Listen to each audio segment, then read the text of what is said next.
그런데 여러분, 매년 이 부활주의를 맞이하면서 그런데 이 부활이 과연 내 삶에 어떤 의미가 있고 어떤 관련이 있는지 여러분들 생각해 보셨나요? 제가 그 중고등부 때까지만 해도 이 부활주일이 딱 되면 너무 그 이야기가 동화 같은 거죠. 나는 지금 살 날이 창창 한참 남았는데, 중고등부 그때 얼마나 살 날이 많았다고 생각했겠어요? 그래서 너무 나에게 죽음은 멀리 있는데 죽었다가 살아났고 나도 죽었다가 살아날 거래. 이 얘기가 너무나 동화 같은 거야. 그래서 너무 아름답고 재밌고 다이나믹한 이야기, 어떤 뭐 이솝우화 이런 거 정도로 제가 그렇게 기억했던 기억들이 아직도 제 안에 있습니다. 굉장히 먼 일이죠. 여러분들 죽음을 생각하시나요? 솔직히. 그래서 앞날이 창창하고 할 것도 많은, 가능성이 많은 우리 야베스는 더욱이 내가 죽을 수 있을까? 내가 죽음의 문제에 대해서 심각하게 생각해 볼 겨를이 그렇게 많지 않거든요. 그러다 보면 이 부활주의를 맞이하는 우리들에게 있어서 어떤 고민이 드냐? 그래서 부활이 나에게 무슨 의미인데? 죽는 건 죽는 거고 사는 건 사는 건데 그건 먼 훗날의 얘기겠지. 지금 나의 이 얘기에서 이 부활이 과연 어떤 의미일까? 솔직히 이런 생각들을 여러분들 다 한 번쯤은 해보셨을 겁니다. 사랑하는 여러분, 이 부활은요, 이 죽은 것과 같은 우리들의 일상에서도 반드시 이 생명과 소명을 주는 우리의 신앙에 굉장히 중요한 일이거든요. 그런데 우리가 이 부활에 대해서 솔직히 생각해 보면, 그래서 이 부활이 우리의 실제 삶에 어떠한 유익이 되는가? 내 삶의 부활 때문에 어떤 부분이 회복되고 어떤 부분이 기쁠 수 있는가? 내 삶은 여전히 지옥 같은데, 내 삶은 여전히 무미건조한데, 내 삶은 여전히 미래 일들과 이 고민거리로 이 잔뜩 이 걱정이 쌓여져 버무려져 있는데, 과연 이런 내 상황에서 이 부활을 말하는 것은 사치가 아닌가? 내가 아직 죽어보지도 않았는데 어떻게 이 부활에 대해서 내가 이야기를 할 수 있을까? 그런 생각 해보셨죠, 여러분? 그런데 이 부활은 그런 게 아니라는 거예요. 부활을 믿음으로 가져가게 되면 우리 가운데 어떤 고백이 나오느냐? 결국에 우리가 그 부활을 믿게 되면 우리가 하는 고백이 무엇이냐면, 오늘 말씀 제목처럼 너는 너로 충분하다. 너의 삶에 뭔가를 더 덧대지 않아도 너는 너로 충분하고 나는 나로 충분하다. 부활을 믿는 사람이라면 나는 나로 충분하다. 그 고백이 자연스럽게 가능해진다는 거예요. 아니, 목사님, 그러면 그런 말도 어떻게 쉽게 할 수 있겠습니까? 목사님 뭐 가정도 있고 뭐 이렇게 목사라는 직업도 있고 다 정해진 게 있어서 그래 여유 있어서 하는 말 아니에요? 여전히 제 삶은 지옥 같다니까요. 여전히 내 삶에는 기대되지 않는 것들이 너무나 많아요. 미래 일들, 고민과 걱정에 대해서 저는 아직도 당장에 해결해야 될 문제들이 너무나 많다니까요. 여기서 무슨 지금 나로 충분하다 뭐 이런 이 낭만적인 고백들, 이거 너무 얼토당토하는 거 아닙니까? 이런 생각하시는 분도 계실 거예요. 그래서 예수님이 살아나신 것과 이 내가 부활한다는 것이, 그래서 오늘 내 삶에 어떤 위로와 어떠한 힘을 내게 줄 수 있느냐, 그 문제에 대해서 우리 함께 묵상해 보자고요. 자, 오늘 본문에서도 이 질문에 대해서 이 답이 되지 않은 한 사람이 등장합니다. 오늘 함께 읽은 말씀 초장에 어떤 소리가 들리죠? 여러분, 또 어떤 소리가 들리세요? 우리 11절 딱 보시면 어떤 소리가 들리십니까? 한 여인이 어디에 있어요? 빈 무덤 앞에서, 이미지를 떠올려 보세요. 큰 돌, 석회암 동굴이 막 있는데 이 문이 열려져 있고 한 여인이 혼자 흐느껴 울고 있습니다. 웃지 않았어요. 울고 있습니다. 11절을 자세히 보시면 굉장히 묘세가 생생해요. 무덤 밖에서 서서 울고 있더니 울면서 구부려서 무덤 안을 이렇게 쓱 보았더라. 느껴지세요? 다가갔는데 무덤이 열려 있는 거야. 그리고 저 멀리 보이는 그 세마포, 이 사람은 없고 시체를 쌌던 세마포만 멀리 보이는 거지. 그러고 무덤 앞에 딱 가서 섰는데 내가 거기 들어갈 용기가 없는 거야. 그래서 막 한참 울고 있다가 용기 내서 울면서 구부려 무덤 안을 쓱 본 사람이 바로 오늘 누굽니까? 막달라 마리아라는 사람이거든요. 여러분, 이 막달라 마리아는 어떤 사람이냐면 여러분들 이 누가복음 8장 1절 2절에 나오는 이 한 여인이 나와요. 그 사람이 막달라 마리아인데, 그 사람은 7귀신이 쓰인 사람입니다. 여러분, 성경에서 7은 완전한 숫자잖아요. 그러니까 7명 7마리의 귀신이 들었다가 아니라 이 사람의 인생은 이런 악령의 악귀의 이 수많은 자신을 괴롭히는 여러 어려움들에 완전히 사로잡힌 사람이었거든요. 더 이상 정상의 삶이 불가능한 사람이었습니다. 자신의 삶에 어떤 소망이 하나도 없는 사람이었어요. 그런데 그 사람을 누가 만나주시죠? 우리 예수님이 만나주시고 예수님께서 말씀하셔서 그 귀신을 쫓아내어 주십니다.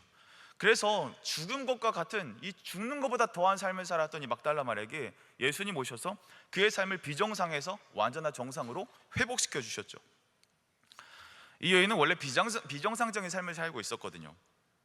전혀 소망 없는 상태, 전혀 내일이 없는 그런 상태로 살아가고 있었습니다. 그런 그에게 예수님 오셔서 희망을 주시죠. 소망을 주시죠. 살아갈 수 있는 그 비결을 부어주십니다. 그때부터 그 여인에게 예수님이라는 존재는 어떤 존재로 다가오게 될까요? 여러분들이 그런 여인이라고 생각해 보세요.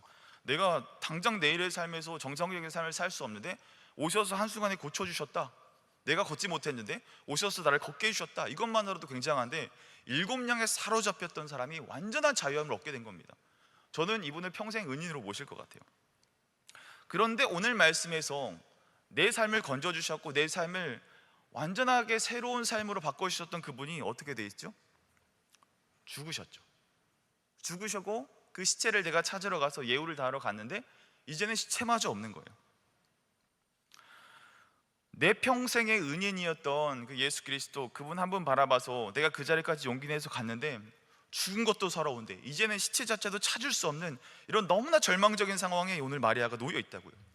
그러니까 마리아는 지금 삶에 내가 의존하던 나의 전부라고 생각했던 모든 것들, 내 삶에 반드시 붙들어야 내 삶이 가능하다고 했던 것들, 내 삶을 가능케 해줬던 그 중요한 예수님, 내 중요한 삶의 가장 깊은 부분, 그 부분에 대한 상실을 이 마리아는 지금 경험하고 있는 겁니다. 여러분, 이걸 우리의 삶으로 한번 좀 바꿔서 얘기해 볼까요? 여러분들의 삶이 이 정상적으로 돌아갈 수 있도록 해주는 것들, 여러분들 무엇이라고 여기고 살아갑니까? 여러분들 지금에서의 삶에 만족하십니까? 내 삶에 뭐가 더 필요하지 않으세요? 그래서 내 미래, 내 앞날을 더 정상적인 삶으로, 우리나라 사람들이 좋아하는 그 평균에 가까운 삶을 살기 위해 우리는 무엇에 힘쓰고 무엇에 전부를 담그며 살아가고 있죠? 여러분들의 학점입니까? 우리 성적입니까? 내 어떤 학교입니까? 경력, 직장, 돈, 관계 다 좋습니다. 삶을 우리가 살아가기 위해서 학점 관리 굉장히 중요하죠. 여러분, 성적 중요합니다. 그리고 내가 어떤 학교를 다니고 있는지, 내가 앞으로 그 좋은 학교를 잘 가게 되면 좋은 경력과 커리어로 연결될 확률이 높아지기 때문에 우리는 좋은 학교를 가고 싶어 하죠. 그를 통해서 좋은 직업을 찾고 좋은 회사를 찾아서 내가 더 보장되는 삶을 살기 위해서, 돈을 또 많이 벌기 위해서 우리는 다양한 것들을 고민하며 살아갑니다. 이것이 우리의 삶을 정상적으로 운행하기 위해 필요한 것들, 우리의 삶에 가지고 살아가는 경우들이 많아요. 또한 내 삶을 정상적으로 세워가기 위해 필요한 관계들도 있죠. 내가 안정감과 사랑을 누릴 수 있는 우리의 사랑하는 가족들, 또 내 사랑하는 남자친구, 또 여자친구가 있고 싶죠. 내 마음을 나눌 수 있는 정말 짱친들, 그 마음을 나눌 찐친들 있잖아요. 그런 사람들은 필요할 때가 있잖아요. 그리고 그렇게 내 삶을 이뤄갈 때 수많은 관계망들이 필요합니다. 혼자 살아갈 수 없어요. 그래서 수많은 관계망들을 내 삶을 정상적으로 이끌어가는 그런 나의 도구로 삼고 싶어하는 마음들이 많다는 거예요. 그런데 오늘 마리아는 이 자신의 삶을 그렇게 온전하게 해주었던, 내게 좋은 것들을 주었던, 내가 온전하게 살아갈 수 있도록 도왔던 그 예수 그리스도, 그분이 완전히 상실되어진 상태가 바로 이 막달라 마리아의 상태라는 겁니다. 예수님이 죽으셨죠? 오늘 마리아가 11절에서 뭘 하고 있어요? 울음을 터뜨리고 있죠. 여러분들, 우리의 삶을 지탱하던 어떤 우리의 학업들, 학점들, 학교, 돈과 여러 관계들, 가정, 진로, 모든 것들에 우리들의 상실이 오면, 여러분, 우리라도 그 무덤 앞에서 눈물을 흘리는 마리아처럼 우리는 그런 상황 속에서 눈물을 흘릴 수밖에 없는 상황이 되는 거죠. 근데 여러분, 더 안타까운 사실은 이러한 상실들은 누구에게나 다 찾아오거든요. 우리에게도 이 마리아와 같은 일들이 언젠가는 반드시 찾아오거든요. 여러분, 우리가 겪게 될 가장 큰 죽음은 무엇입니까? 가장 큰 우리가 겪게 될 상실은 죽음이죠. 그런데 죽음은 아직 우리들의 이야기가 아닌 것 같잖아요. 그런데 우리들의 일상에서도 이 상실을 계속해서 우리는 마주할 수 있습니다. 여러분, 내 삶을 정상적으로 이끌어갈 성적을 성실하게 열심히 공부하죠. 열심히 공부하지만 내가 열심히 공부하는데 내 앞엔 누가 있어요? 나보다 평점이 더 높은 학우들이 항상 있습니다. 꽈탑이 내 앞을 항상 지키고 있습니다. 내가 공부를 열심히 잘해서 내 삶의 학업으로 뭔가를 좀 채워보려고 했는데 거기서 또 상실이 오죠. 그렇게 해서 여러분들이 꽈탑이 됐다고 생각해 봅시다. 그럼 그때 또 뭐가 보여요? 다른 좋은 과, 다른 좋은 학교가 보이는 겁니다. 그래서 편입을 준비합니다. 그래서 너무나 나이스하게 운 좋게 서울대를 편입했어. 편입하고 서울대를 가서 지내보는데 이제는 뭐가 보이죠? 나는 여기가 완성이라고 생각했는데 더 유명한 외국계 대학들이 내 눈에 들어오게 되는 거죠. 학력을 얻으려고 했는데 거기서 오히려 상실이 오는 겁니다. 그래서 여러분들 좋은 대학 가고 좋은 학과 가서 그렇게 전과 잘해서 좋은 대기업에 갔다고 생각해 봅시다. 그런데 거기서 또 어떤 상실이 와요? 친구한테 연락이 옵니다. 고등학교 때는 나보다 공부도 못하고 굉장히 여드름도 많고 인기도 없었는데, 나보다 실력도 형편이 없었는데 어느 날 가가지고 이렇게 사업을 하더니 나보다 더 돈을 많이 버는 자영업자가 돼 있어. 돈을 더 잘 버는 사장님이 돼서 사업가가 돼서 내 앞에 딱 나타난 거야. 굉장히 현타가 오겠죠. 내가의 직장을, 내가 생각했던 이 꿈의 기업들을 내가 생각하고 거기에 입사했는데 거기서 또 상실을 느끼게 되는 거예요. 여러분, 우리 관계 문제에서는 또 어떻습니까? 사랑하는 남자친구, 여자친구, 여러분들 영원하실 것 같습니까? 네, 언젠간 이별이 있어요. 거기서 큰 상실이 오겠죠. 그런데 설령 아주 오래 잘 만나서 결혼을 했다고 칩시다. 그런데 여러분, 결혼하면 그 연애 때의 풋풋함과 그 가슴 뛰는 것들 이어질 것 같지? 그렇지 않아, 얘들아. 그렇지 않아. 오히려 그럼 더 이상한 거야. 그러니까 이 결혼과 동시에 뭐가 또 상실이 돼요? 남자친구와 여자친구 서로 연애하고 풋풋할 때 느꼈던 그 꽁냥꽁냥한 로맨스와 또 그런 달달한 것들이 거기서 끝이 나고 종결이 된다는 겁니다. 현실 육아로 들어가고 우리가 이제 의기투합해서 하나의 동지애가 생기게 되는 거죠. 결혼을 해도 이 관계가 깨지지 않는데 내 연애라는 카테고리에서 상실이 온다고요. 우리 사랑하는 가족들, 여러분 우리 삶에 천년만년 함께 있고 싶잖아요. 그런데 결국, 아직 먼 얘기일 수 있겠지만 우리의 부모님들도 나이가 들고 연세가 들면 결국 죽음이라는 것 앞에서 힘없이 상실되어 버리고 말 것입니다. 그러니까 우리가 무엇을 해도 이 우리들의 인생에서는 이 상실밖에 점칠 수밖에 없는 것이 우리의 삶이라는 거예요. 바로 이 무덤 앞에서 울고 있는 이 마리아의 울음소리가 이 끊이지 않는 것이 바로 우리들의 이야기라는 것입니다. 그게 더 빨리 찾아오고 더 늦게 찾아오고의 시간의 문제지 반드시 누구에게나 이 상실은 찾아온다는 거예요. 여러분들의 삶에 이 마리아의 눈물이 있습니까? 여러분들의 삶에 그런 마리아의 울음이 찾아올 것 같습니까? 여러분, 가만히 이 살아갈 날들에 대해서 한번 귀를 기울여 보세요. 반드시 여러분들의 인생에서도 이 마리아의 절규 같은 소리가, 그 울음소리가 여러분들의 인생 가운데 반드시 찾아온다니까요. 여러분, 그 울음소리의 의미가 무엇입니까? 그 울음의 의미는 오늘 설교 제목과 전혀 반대되죠. 지금의 나로는 부족하다. 지금의 나로는 부족하다. 지금의 나로는 너무나 부족한 거예요. 내 삶을 이끌어오고 내 삶을 끌어왔던 중요한 것들이 내 삶에 사라졌습니다. 그러나 내 안에 상실이 온다면 내 삶에는 여전히 충분하지 않고 내 삶을 부족한 것들만 보이게 된다는 것이에요. 그래서 우리는 어떤 방식으로 살아가려고 하죠? 이 상실을 회피하는 방법으로 살아가려고 합니다. 어떻게 해요? 상실하지 않기 위해 더 성적에 집중하죠. 상실하지 않기에 더 좋은 학교, 더 좋은 편입 생각하죠. 좋은 직장, 좋은 연봉들, 내 삶을 지켜줄 수 있을 것 같은 수많은 관계들. 그런데 여러분, 결국 이 상실을 마주할 수밖에 없다는 것이 이 우리의 인생이라는 것을 여러분들 너무나 잘 알고 계시잖아요. 여러분, 이거 지금 부활을 얘기하는데 이거 완전 저주 아닙니까? 그런데 이 저주와 같은 인생 속에서도 나는 나로 충분하다, 이렇게 고백할 수 있는 이 중요한 방법이 있다는 거예요. 그게 바로 이 부활을 믿는 것입니다. 그게 바로 이 부활을 믿을 때 나는 나로 충분하다, 그 고백을 우리가 이 자리에서 할 수 있다고요. 자, 봅시다. 여러분, 이 부활이란 말 안에는 어떤 말이 포함되어 있냐면, 이 부활이란 말이 성립이 되려면 반드시 포함되어 있는, 이 선행되어 있는 전제 조건이 있어요. 살아나려면 어떻게 해야 돼요? 죽어야죠. 죽어야 부활이 있는 거잖아요. 그러니까 성경에서 부활을 얘기하는데 반드시 함께 쌍으로 따라오는 게 뭐다? 죽음이라는 거예요. 맞아요. 놀랍게도 성경은 이 죽음에 대해서 굉장히 긍정합니다. 그리고 인정합니다. 우리 고린도전서 15장 42절 43절 말씀을 보시면요, 이 사도 바울이 부활에 대해서 막 설명을 하거든요. 조근조근 막 설명을 하고 이야기를 하는데 거기서 뭔가를 심는다 뭐 이런 얘기를 합니다. 한번 띄워주셔서 여러분들 눈으로 보시면 알겠지만 우리 한번 같이 읽어볼까요? 시작. 죽은 자의 부활도 그와 같으니 썩을 것으로 심고 썩지 아니할 것으로 다시 살아나며. 43절 듣겠습니다. 시작.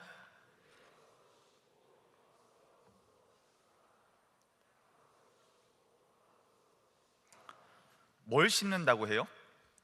뭔가 썩을 것을 심고 그게 뭐 열매가 맺고 다시 뭐 약한 것을 심고 강한 것으로 살아난다. 뭔가를 심어야 부활이 나타난다. 뭔가를 심어야 열매가 나타난다. 그래서 그 말씀을 해석해 보면 결국 내가 심는 것은 죽어지는 것, 썩어지는 것, 사라지는 것, 그것들을 심을 때 내가 죽어지는 그 자리가 있을 때 비로소 거기서 부활이 튀어나올 수 있다는 겁니다. 그러니까 죽음이 있어야 반드시 부활이 있고, 죽음이 있어야 부활이 있다라는 것에 대해서 이 사도 바울은 강조하는 거죠. 그러니까 죽음을 인정해. 야, 너네 다 죽어. 죽음에 대해서 너희가 상실하지 않기 위해서 버티는 게 아니라 너희들 빨리 죽음을 인정해야 돼. 그래야 그 다음 부활이 가능하다는 것입니다. 그런데 우리의 문제는 뭐죠? 죽음을 인정하려고 하지 않죠. 아까 말했던 것처럼 부활을 모르는 삶의 방식은 무엇이냐? 이 상실을 이 회피하는 방식으로 살아간다는 거예요. 나 죽기 싫어. 내 삶 망치고 싶지 않아. 그래서 나 너 노력하고 더 힘줘서 살아갈 거야. 그런데 반드시 우리는 이 죽음을 인정해야, 이 죽음을 경험해야 다시 살아나는 부활이 나의 것이 될 수 있다고 성경은 이야기하고 있는 것이죠. 여러분, 죽음을 인정하고 경험하고 통과해야 이 부활을 볼 수 있다는 증거는 우리의 삶에 참 많이 드러나 있습니다. 죽음을 거쳐야만 오히려 살게 되는 것들이 참 많이 있어요. 여러분들 계란 받으셨나요? 여러분, 우리 부활절에 왜 계란을 줄까요? 벌크업 하라고 줄까요? 계란에 담긴 의미가 있습니다. 뭐냐면 이 죽은 것처럼 미동도하지 않던 이 계란이 어느 일정 시간을 딱 지나면 병아리로 태어나죠. 이 죽음과 같은 시간들을 묵묵히 통과해낸 이 달걀에게 때가 이르면 부활해서 이 병아리가 부화하게 된다. 그런 의미와 메타포를 담아서 이 부활절에 계란을 주는 거거든요. 또 있습니다. 여러분, 우리 몸도 그렇잖아요. 이 수많은 세포들이 번식하고 증식하면서 이 죽어지는 세포들이 밀려나야 이 우리의 생명이 계속 유지될 수 있는 거 아닙니까? 여러분들, 세포가 죽기를 거부하면 뭐가 되죠? 죽지 않은 세포가 뭐가 돼요? 그게 암세포가 되는 거예요. 여러분, 죽기를 거부하고 죽기를 회피하면 반드시 그 죽음을 회피하려다가 오히려 이 더 죽음 같은 올무에 걸려버리고 마는 거죠. 그래서 우리가 이 부활의 능력을 알려면 우리가 먼저 이 죽음에 대해서 인정하는 것이 필요합니다. 여러분, 이런 고민을 여러분들만 한 게 아닙니다. 이 고민이 굉장히 오래됐어요. 그래서 이 우리의 유럽에 살고 있는 우리의 신앙의 형님들, 신앙의 선배들이 이런 고민을 진지하게 했거든요. 그래서 그 고민들을 차곡차곡 모아한 것이 뭐냐면 이 하이벨데르크 요리문답이라는 책이 있어요. 거기 여러 가지 문항들의 답들이 있거든요. 그 질문들이 굉장히 날카로운 질문들이 많습니다. 그래서 오늘 이 42문답에 이런 내용이 있는데 우리 한번 띄워주시면 같이 읽어보겠습니다. 자, 문을 한번 같이 읽어보겠습니다. 시작. 그리스도께서 우리를 위해서 죽으셨는데 우리도 왜 여전히 죽어야 합니까? 이 사람들도 궁금했던 거예요. 아니, 굉장히 좀 MG 같지 않아? 이거 되게 오래된 문서거든. 아니, 죽으셨는데 당신만 죽으면 되지. 그냥 우리 부활하실 거면 어차피 죽었다 왜 살리냐? 왜 우리가 죽어야 되냐? 그래서 그 답이 뭐예요? 한번 읽겠습니다. 우리의 답, 시작. 우리의 죽음은 자기 죄값을 치르는 것이 아니며 단지 죄 짓는 것을 그치고 영생에 들어가는 것입니다. 이 선배님들이 고민을 했어요. 왜 죽어야 되지? 이 부활하면 어차피 다시 살아나는 건데 굳이 왜 죽였다가 살려가지고 이 부활이라는 것을 우리에게 알려줬을까? 죽음을 인정해야 이 부활이 가능하다고 하는데 왜 굳이 우리가 죽어야 했을까? 이런 궁금증이 이 선배들에게도 있었다는 거예요. 그런데 잘 보십시오. 이 우리의 죽음은 죄값을, 문을 한번 띄워주시겠어요? 답을 한번 띄워주시겠어요? 우리의 죽음이 뭐냐? 죄값을 치르는 것이 아니다. 그러니까 우리가 죽는 것은 너 죄 지었어? 그래, 벌 받아 해서 그런 죽는 그런 사망의 법이 아니라는 거예요. 부활을 믿는 사람들에게. 그러면 그 죽음의 의미가 무엇이냐? 단지 죄를 짓는 것을 그치고 영생에 들어가게 하는 것이다.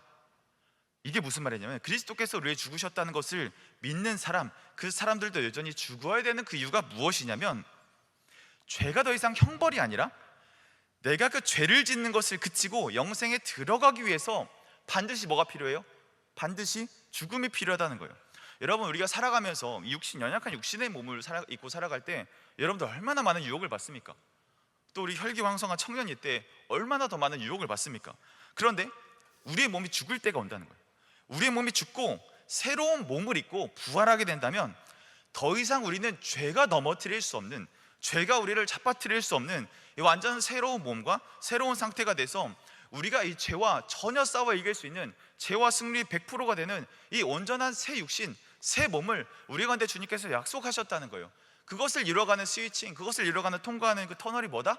바로 죽음이다, 이 얘기를 하는 것입니다. 죄에 졌고 회개 없이 살아갈 수 없는 우리들에게 죽음이 찾아온다면 그게 사망의 형벌이 아니라는 거예요. 우리들이 죄에 취약한 육체는 죽고 죄를 짓지 않을 수 있는 새 육신을 입게 된다는 것이죠. 이게 바로 여러분들 사도신경 맨 마지막에 나오는 몸이 다시 사는 것과 영원히 사는 것을 뭐예요? 믿사옵나이다. 아멘. 내 몸이 다시 사는 것, 죽음을 통해 몸이 다시 사는 일들을 통해서 내가 더 이상 죄와 싸우기가 너무나 탁월한 상태로 하나님께서 나를 바꿔주신다는 것이죠. 죄를 따르던 나는 이제 죽습니다. 그리고 내가 하나님 앞에서 완전한 부활한 새로운 육신을 얻게 된다면 더 이상 죄를 지을 수 없는, 죄와 완전히 분리되어져 버린 새 육신을 얻게 되는 것이죠. 그러니까 이 죽음은 두려운 게 아니라는 거예요. 이 지독한 죄로부터 얼마나 힘듭니까 여러분들? 죄와 싸우기 얼마나 힘들어요. 그 죄로부터 이겨낼 수 있는 이 결정적인 킥이 바로 뭐다? 이 죽음이다 라는 결론을 이 신앙의 선배들이 내고 있다는 것이죠. 그러면 여러분들 죽음을 인정하고 부활의 능력을 우리가 얻게 된다면 그에 앞서서 우리가 뭘 고백해야 된다고 이야기를 해요? 우리 앞에 있는 문을 한번 다시 띄워주시겠어요? 그 앞에 선행되는 조건이 있습니다. 그리스도께서 우리를 위해 죽으셨는데 이 사실을 믿는 자들에게 이 부활이 우리의 진정한 힘과 소망이 될 수 있다는 것이죠. 그리스도께서 우리를 위해 죽으셨다는 것을 우리가 믿어야 한다는 것이죠. 그것을 믿는 자에게 죽음을 극복하고 나와 함께 하신 그 죽으신 예수 그리스도를 만날 때야 비로소 우리가 이 죽음이 오히려 죄를 이기는 능력이 된다라고 이야기를 하는 거예요. 예수님은 우리의 죄를 죽으셨습니다. 믿으십니까? 우리의 죄를 위해 죽으셨습니다. 육신을 입고 역사에 나타나시고 정확하고 오류가 없는 그 말씀으로 우리에게 찾아오셨습니다. 그것을 믿기만 하면 이 예수 그리스도의 그 죽음이 나의 죄에 대한 짝거로 죽음을 내가 믿는다면, 그 형벌을 주님께서 다 가져가셨다는 걸 우리가 믿는다면, 그렇게 되면 이제 내가 죽는 죽음, 내가 앞으로 겪게 되는 그 죽음은 죄에 대해서 이길 수 있는 힘을 주시는 능력으로 부활하실 새 육신과 새 마음을 우리에게 허락하신다는 겁니다. 그래서 사도 바울도 빌립보서 1장 21절에 이렇게 하죠. 이제는 내가 사는 것이 그리스도니 죽는 것도 유익하다. 죽는 것도 뭐라고요?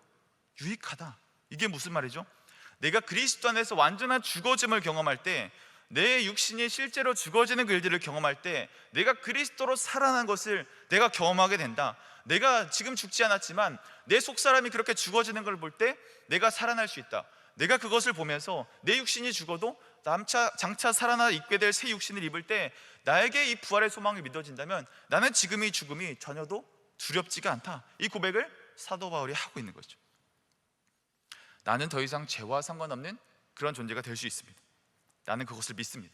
나는 지금 그것을 누리고 있습니다. 누리고 살아가겠습니다. 그게 바로 이 빌립보서 1장 21절의 사도 바울의 고백인 것이죠. 여러분, 이 고백이 저와 여러분들의 고백이 되기를 소망합니다. 이 고백이 여러분들을 살릴 수 있는 중요한 삶의 신앙의 비결이 되기를 축복합니다. 여러분, 그럼 그것을 내 삶으로 가져오는 방법이 무엇이죠? 바로 부활을 믿을 때, 그 부활의 권세를 우리가 믿을 때 그 권세가 동일하게 나에게 찾아온다는 거예요. 그래서 여러분, 이 부활은 우리가 죽어서 얻을 수 있는 그런 능력이 아닙니다. 그리스도께서 나의 죄를 사하셨다는 사실을 믿음으로 고백하게 되면 내가 죽는 게 형벌이 아니라 내가 죽음으로 연약한 것들이 사라지고 새로운 것이 나타난다. 기회이자 완성이자 회복이 된다는 거죠. 그런데 여러분, 오늘 말씀 보십시오. 마리아는 어떤 모습으로 예수님을 맞이하고 있습니까? 우리 14, 15, 16절 우리 같이 한번 읽어보도록 하겠습니다. 14절부터 시작. 이 말을 하고 뒤로 돌이켜 예수께서 서 계신 것을 보았으나 예수이신 줄은 알지 못하더라. 예수께서 이르시되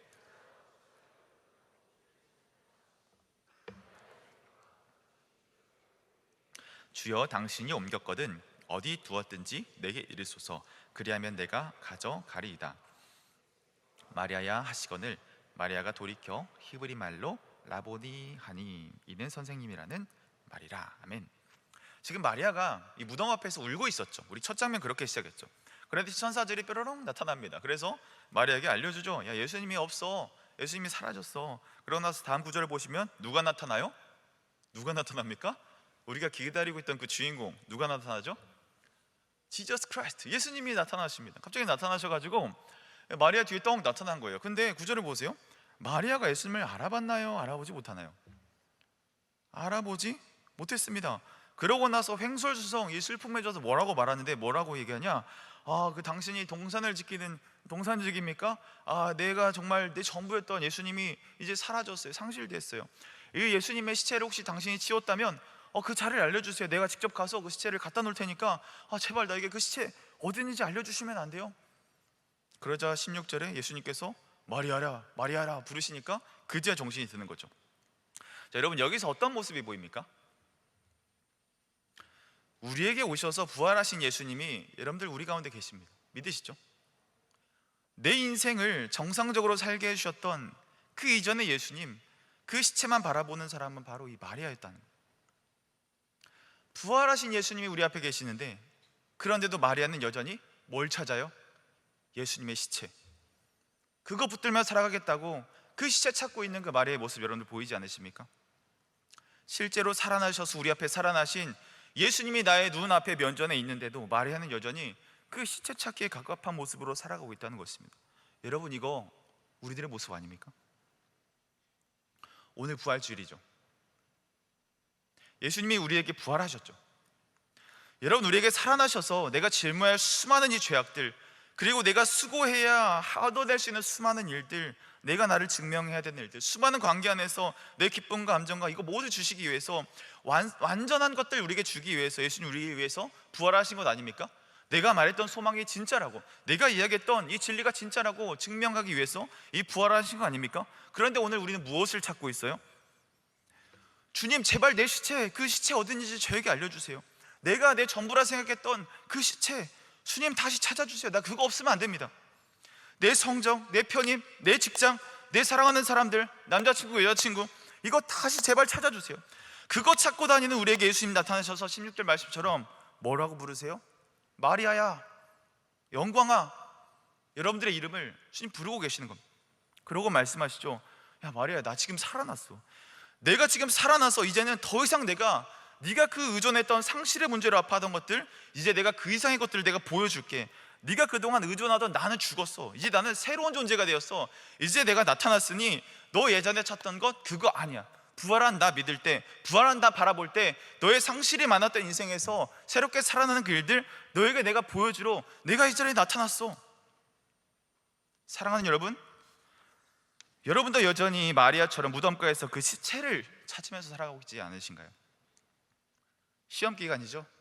많이 자리가 비어있네요. 시체 찾으러 가셨나요? 내 학업들, 내 학교, 내 직장, 내 커리어, 그래서 돈 많이 벌겠다, 그래서 더 올라가야겠다. 여러분, 우리 더 올라갈 수 없는 거 알고 있잖아요. 내 실력으로, 내 노력으로 올라갈 수 있는 데가 한계가 있다는 거 알잖아요. 이게 여러분들 실력이 없다는 얘기가 아닙니다.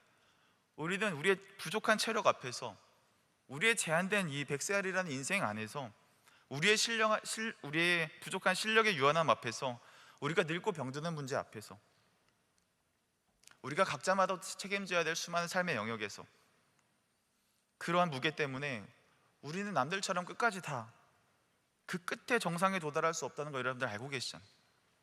수많은 경쟁자들은 또 나타날 것이죠.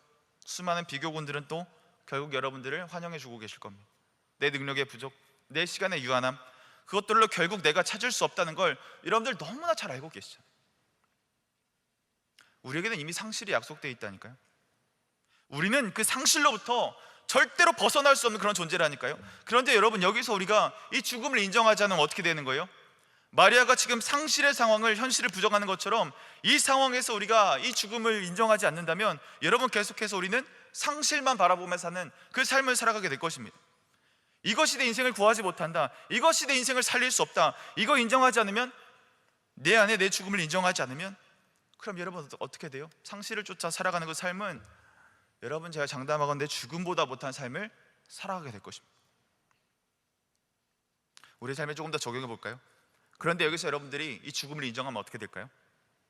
아, 이 학업, 이 학교가, 이 직장이 나의 삶을 인정해 줄 수 없구나, 이게 내 삶을 보장해 줄 수 없구나, 이것이 내 삶에 어떤 조금의 보탬이 될 수 있지만, 이것이 조금 더 금전적인 여유를 내게 가져올 수 있지만, 그럼에도 계속해서 그것을 상실하고 바라보고 있는 그 삶이라고 한다면 소망이 없는 거죠. 그런데 여기서 여러분들, 내 이런 학업진로, 내 자격들, 죽음을 인정하시면 여러분들 거기서 무엇이 시작되나요? 그것을 하나님께 온전히 맡기면 무엇이 시작돼요? 주님, 내 상실을 가져가 주십시오. 주님, 내가 이룰 수 없는 상실을 다 가져가 주십시오. 내가 붙들던 일들에 대해서 내가 죽음을 선포하고, 주님, 내 상실을 다 가져가 주십시오. 내 죽음을 선포합니다. 그렇게 고백하면 주님, 우리에게 어떤 은혜를 주십니까? 내가 너를 먼저 의롭다 해줄게.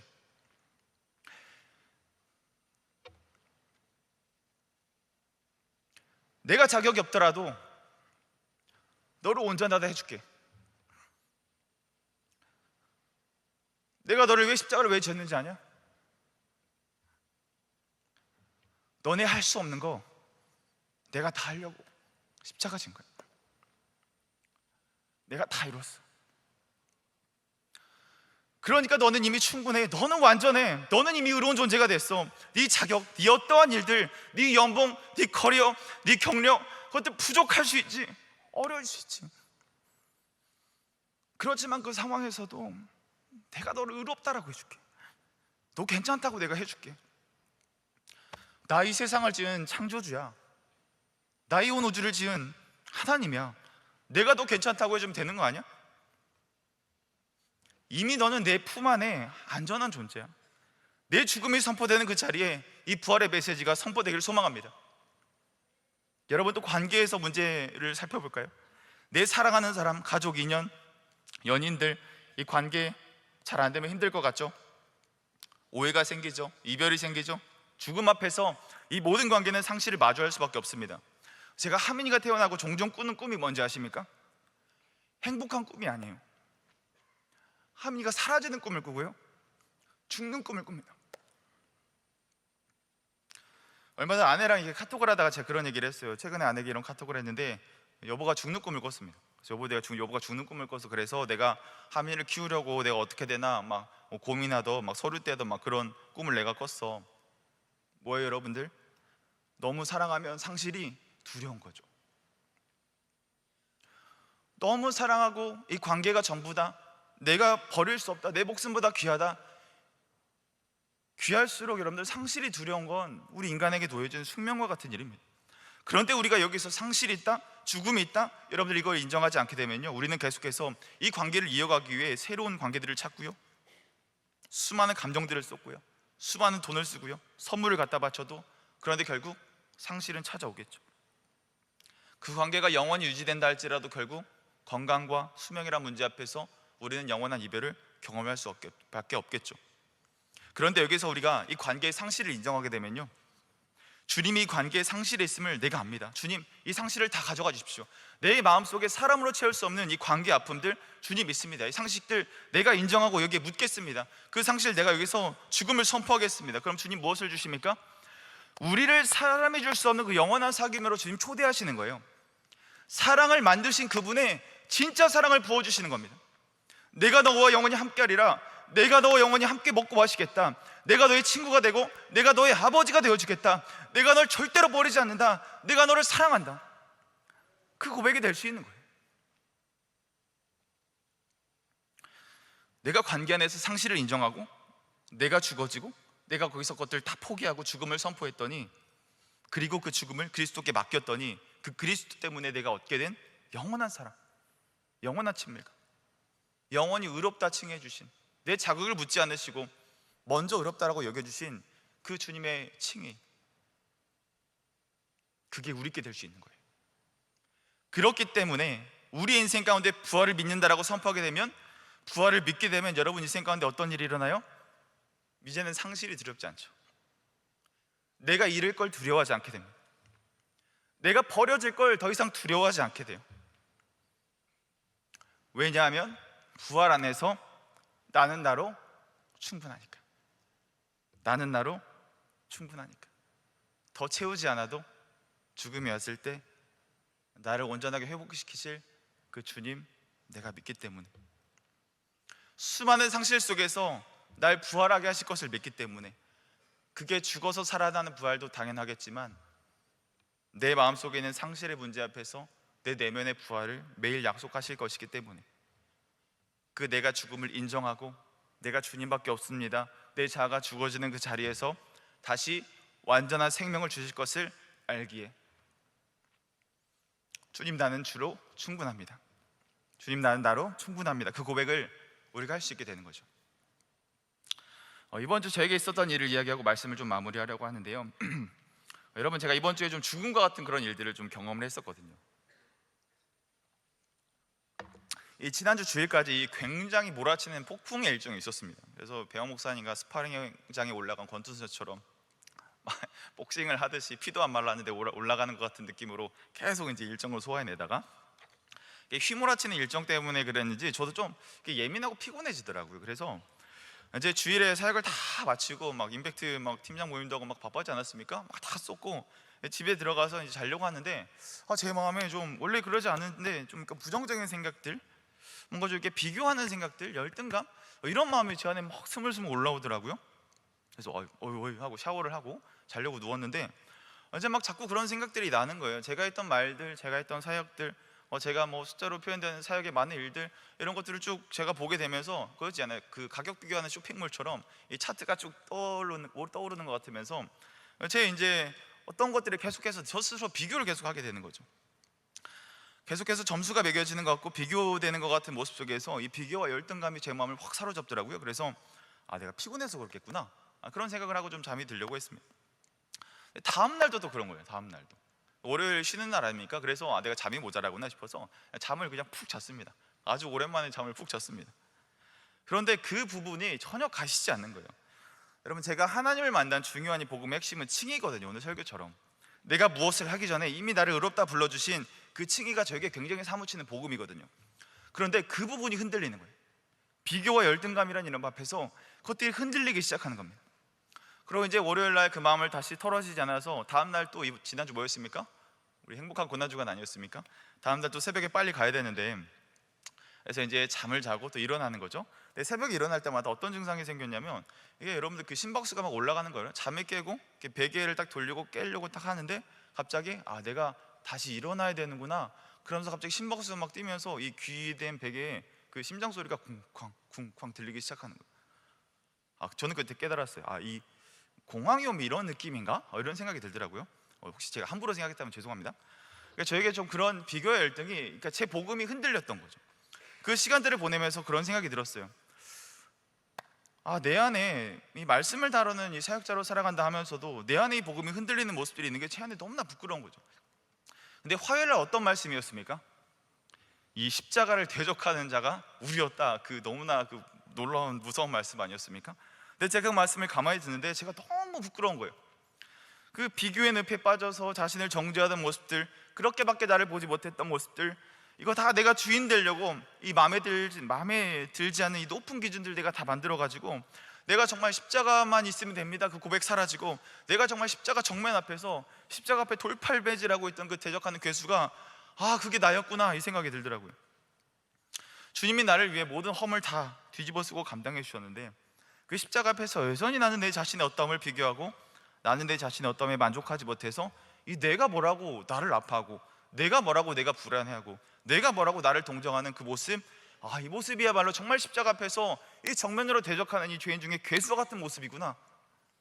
거기서 마음이 확 무너지더라고요. 면목이 없는 거예요. 너무 부끄러운 거예요. 그런데 갑자기 하나님께서 어떤 생각을 주셨냐면 굉장히 좀 생뚱맞은데 겨울 수련회 제가 한 가지 결단했던 내용들이 떠오르게 하시더라고요. 그게 뭐냐면 여러분들 잘 아실 거예요. 이 말씀이 삶을 관통해야 된다고 하셨잖아요. 기억나시죠? 삶에 말씀이 관통한 것만 제가 전하겠습니다. 제가 기도하면서 그런 결단들을 했던 게 떠오르더라고요. 제가 감히 그런 결단을 했죠. 그러고 나서 제가 삶을 통과한 말씀만 전하려고 애쓰고 있는데 적어도 내가 통과하지 않더라도 스틱이라도 한 거라도 내가 전해야겠다. 그 제가 결단했던 게 떠오르는 거죠.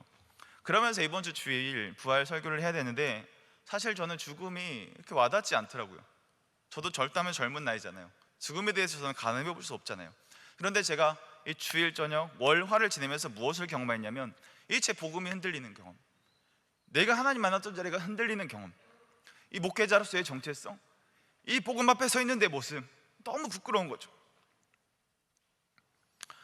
그래서 부활절 설교를 어떻게 준비해야 되나 고민하고 있는데 나는 죽어보지도 않는데 죽음에 대해서 어떻게 얘기하나 하는데 그 고민하는 그 자리에 하나님께서 저에게 죽음을 경험하게 하신 거죠.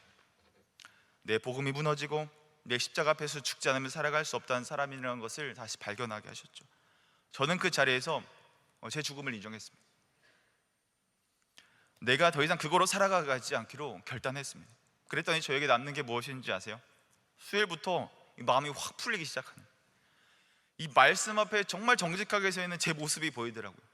나는 할 수 없지만 다시금 십자가 은혜로 내가 다시 살아보겠다고 결단한 그 성도 한 명이 제 안에 딱 남아있더라고요. 이 죽을 것 같았는데 이 심장이 뛰고 아침에 일어나기 싫고 비교와 열등감 때문에 내가 이 상실의 문제를 고민하던 내가 거기서 죽음을 선포했더니 다시금 내가 성도로 부름받게 되는 그 일들을 보게 되면서 저는 거기서 죽었던 자리에서 다시 살아나는 경험을 이 고난중간 동안 하게 되었습니다. 오늘 말씀을 마무리하려고요. 사랑하는 여러분, 제가 그 죽음의 자리에서 다시 살아난 것을 저는 보았습니다. 전 제 자신의 모습을 보았습니다. 인정하기 싫었던 복음에 대적하던 제 모습에 죽음을 선포했습니다. 그러자 하나님이 보여주고자 하시는 네 성도됨에 대해서, 죽었던 자가 어떻게 살리시는지에 대해서 저에게 보여주신 거죠. 그 보여준 얘기 여러분들에게 할 수 있도록 하나님 은혜 허락하신 거죠. 그러니 여러분들도 이 상실의 자리를 인정하십시오. 학업, 진로, 미래, 여러분들 그것이 나를 살릴 수 없다, 그 죽음을 선포하시기 바랍니다. 그 용기 안에 나를 의롭다 말해주신, 나에게 충분하다 말해주신 그 하나님 안에서 여러분들 새로운 존재로 부활하시기 바랍니다. 관계, 사람, 그것이 날 채울 수 없다, 여러분들 죽음을 선포하십시오.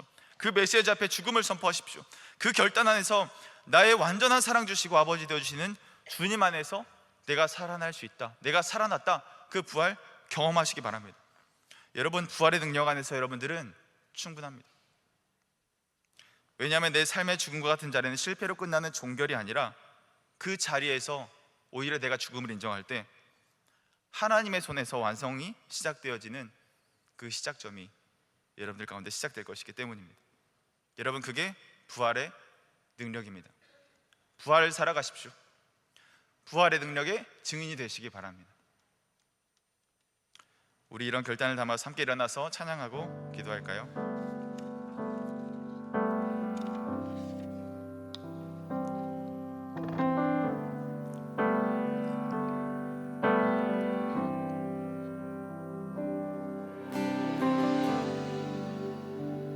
이렇게 고백하실 때 주님이 우리에게 오신 분명한 이유가 있습니다.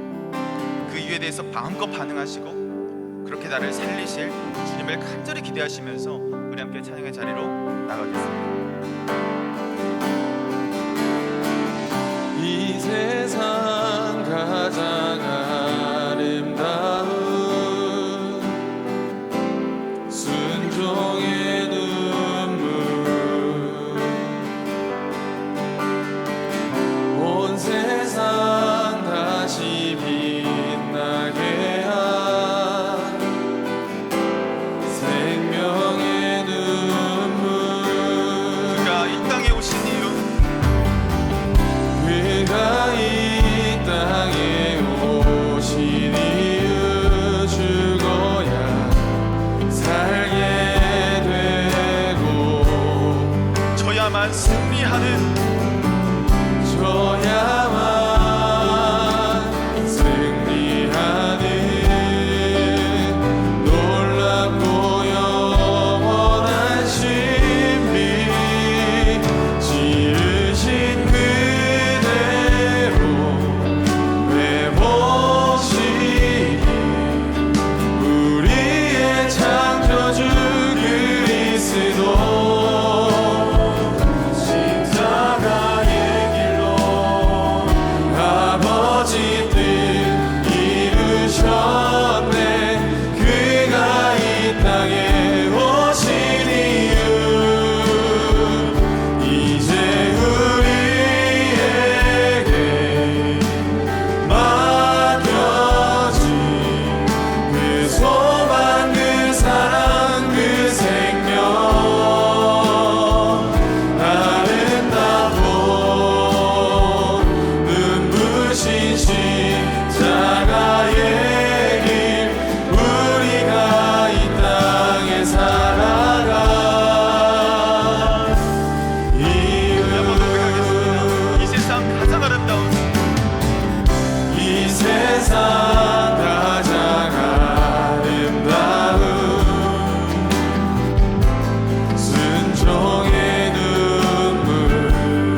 마리아의 울음이 있습니까?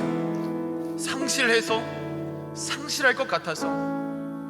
여러분, 독서실에서 길을 걸어가다가 잠들기 전에 여러분들 버스와 지하철에서 상실하고 싶지 않아서 걱정하고 흘리던 눈물과 울음이 있으십니까? 그런데 여러분, 그것들을 어떻게 해보려고 붙잡으면 그 삶은 더 죽음 같잖아요. 비교하고 열등해 보이고 부족해 보여서 그거 더 채우려고 달려들면 여러분, 그게 더 죽음과 같잖아요. 여러분, 부활의 능력을 믿으십니까? 내가 죽어도 살아날 거라는 부활을 믿으십니까? 여러분, 그렇다면 그 상실의 영역에 죽음을 선포하십시오. 내 학점이, 내 편입이, 내 직장이, 내 남자친구, 내 여자친구가, 우리의 가정이 내 전부가 아닙니다. 살려고 붙잡았던 그것들에 죽음을 선포하십시오. 그러면 부활의 주님 오셔서 새롭게 살아난 존재로 부르셔서 너의 노력을 보기 전에 너는 이미 완전하다, 너는 괜찮다, 그래도 된다, 그런 존재로 부활시켜 주실 것입니다. 관계로 허전한 마음에 찾아오셔서 내가 너를 사랑한다, 내가 너의 아버지다, 내가 너를 새로운 존재로 부활시켜 주실 것이다, 그거 우리에게 말씀하시는 것이죠. 사랑하는 여러분, 우리 좀 더 용기 내볼까요? 우리 주님은 나를 사랑하셔서 부활의 감격을 주시려고 자신이 십자가에 달리셨습니다. 우리가 그네 앞에 나아가지 않겠습니까? 함께 기도합시다. 사랑하는 주님, 내 안에 상실의 영역을 발견하게 하여 주시옵소서. 상실의 영역에 죽음을 선포할 용기를 허락하여 주시옵소서. 나를 살리실 부활의 주님 만나게 하여 주시옵소서. 주여, 한번 부르시고 기도합니다. 주여!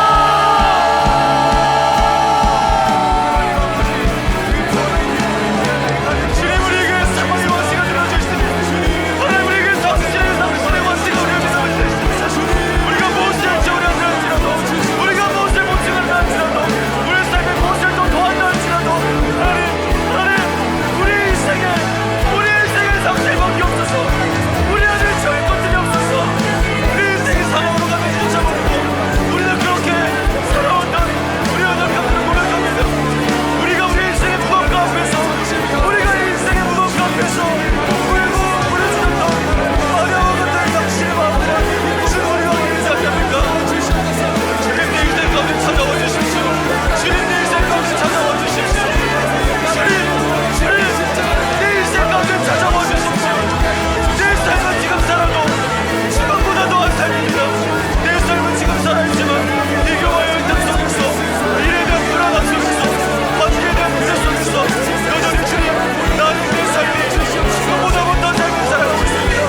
주님, 나는 부활의 능력을 믿습니다.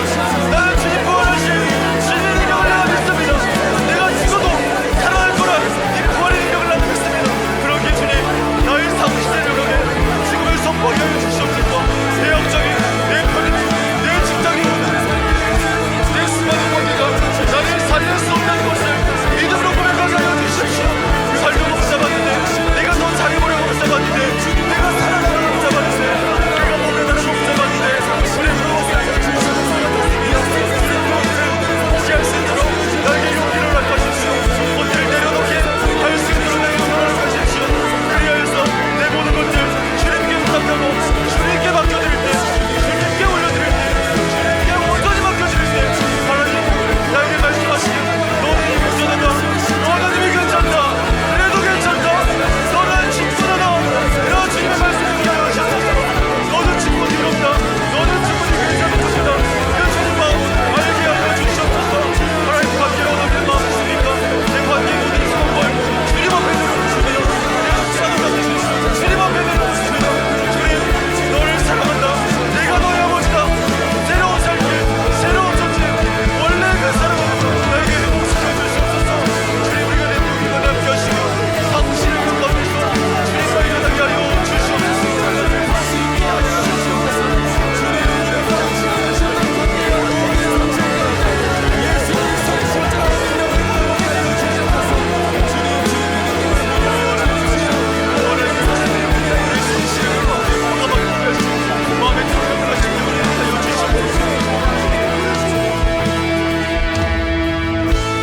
시간 부활의 능력을 한 번 더 붙잡으십시다. 여러분, 부활의 능력을 믿는다면 나는 나로 충분한 거예요. 더 채우지 않아도, 더 성취하지 않아도 괜찮습니다.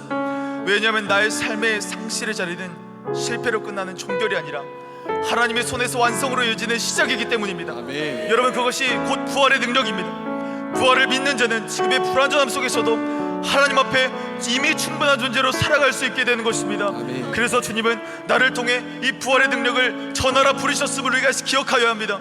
내가 죽었던 그 자리에 살아난 부활의 일들을 나를 통해 선포하라 주님 부르셨습니다.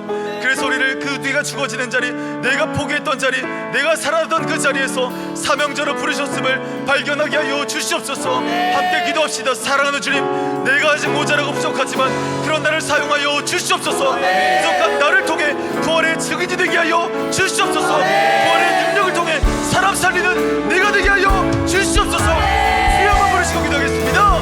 주여! 하나님, 내가 살아났던 자리, 내가 상실을 겪었던 자리, 내가 무릎 꿇었던 자리, 하나님 그 자리에서 내가 부활을 보게 하여 주시옵소서. 내가 부활을 경험하게 하여 주시옵소서. 그래서 나도 충분하다, 나도 괜찮다, 더 이상 나에게 뭘 더한다고 괜찮다. 내가 하나님 계시네, 나를 채우시는 주님 계시네, 내 삶과 인생 가운데 부활로 충분하고 세워져 주시는 주님이 계시니 내가 충분하고 돌아가시는 이 진리, 이 고백, 이 선포 하나님 되게 하여 주시옵소서. 주님, 나를 부활의 증인 되게 하여 주시옵소서. 내가 먼저 부활의 사람이 되시고, 내가 먼저 부활의 생명이 하셨소. 내가 먼저 부활의 믿음 묵상하게 하셨소. 부활이 나의 것이 되게 하셨소. 내가 먼저 살아내므로 주님, 그 부활 전하고자 나를 사용하여 주시옵소서. 그 부활을 선포하는 자로 나를 채워 주시옵소서. 그 부활 앞에 부끄러워하지 않냐고, 그 부활의 권세를 내가 먼저 누림으로 그 부활의 능력을 전하는 자로 사용하여 주시옵소서. 나 여전히 부족합니다. 주님의 삶은 상실의 문제는 해결될 것 없는 것입니다. 여전히 내 삶과 여전히 내 인생 가운데 어려울 수많은 상실의 문제는 나를 괴롭힐 것입니다. 부족한 나를 통해 주님 쓰시겠다 하시다며 나를 통하여 부활의 증인이 되게 하여 주시옵소서. 그 부활의 능력을 나를 통해 세워지는 내가 되게 하여 주시옵소서.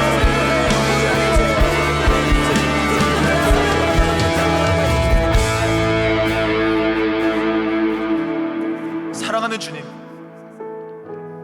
우리의 삶 가운데 수많은 마리아의 울음이 있었습니다. 상실할까 두려워 매일같이 움켜쥐던 것들, 지키려 애쓰던 자리에서 흘렸던 수많은 눈물들이 있었습니다. 그러나 주님, 그것들을 붙들수록 우리는 더 메말랐고 살아내려 애쓸수록 더 죽은 것 같은 삶에 갇혀 있었음을 고백합니다. 이제 주님 앞에 결단합니다. 내 학점이, 내 직장이, 내 관계가, 내 나를 잃은 모든 전부가 하나님 그것이 나의 전부가 아니었음을 고백합니다. 생명을 주시는 이는 오직 주님 한 분뿐이심을 고백합니다. 죽음을 이기신 주님 앞에서 상실의 영역에 죽음을 선포합니다. 주님, 내 안의 상실의 실체를 직면하게 하여 주시옵소서. 그것을 포기할 용기, 내려놓을 믿음을 허락하여 주시옵소서. 죽음을 지나 부활로 이끄시는 주님을 경험하게 하여 주시옵소서. 이제 우리는 다시 살아날 것입니다. 비교와 불안, 열등감의 무덤에서 이미 너는 괜찮다, 이미 너는 완전하다 외치시는 주님의 음성으로 부활하는 모든 야베스 되게 하여 주시옵소서. 사랑으로 채워주시옵소서. 아버지 되시는 그 주님의 사랑 안에서 사랑의 원형이신 주님의 사랑으로 충분하다고 고백할 수 있는 변화된 존재 되게 하여 주시옵소서. 부활된 존재 되게 하여 주시옵소서. 주님, 우리가 부활의 능력을 믿는다면 더 이상 우리가 증명하지 않아도 될 줄 믿습니다. 내가 불완전해도 주님이, 내가 주님 손 안에 있기에 내가 어느 곳에 있든지 그 자리가 사명의 자리로 바뀔 줄 믿습니다. 나의 부족함 가운데 주님의 뜻을 이루어 주시옵소서. 내가 죽었던 자리를 통해 부활의 복음이 전해지게 하여 주시옵소서. 사람 살리는 부활의 증인으로 오늘을 살아가게 하여 주시옵소서. 내일도 살아가게 하시고 영원히 그렇게 살아갈 수 있도록 우리와 함께 하여 주시옵소서. 우리의 힘이 부족합니다. 주님 말씀으로 우리 믿음 붙들어 주시옵소서. 성령 하나님, 우리에게 담대한 믿음의 결단을 할 수 있도록 성령이 우리 마음을 주장하여 주시옵소서. 그리하여 부활의 확신으로 오늘도 내일도 우리의 평생의 삶을 살아가게 하여 주시옵소서. 부활하신 예수 이름 받들어 기도드립니다. 아멘. 지금은 우리 주 예수 그리스도의 은혜와 하나님의 사랑하심과 우리를 새롭게 하시는 성령님의 감화 감동 역사 교통하심이 부활의 능력으로 살아내는 야베스와 온 성도들 위해 이제로부터 영원토록 함께할지어다. 아멘.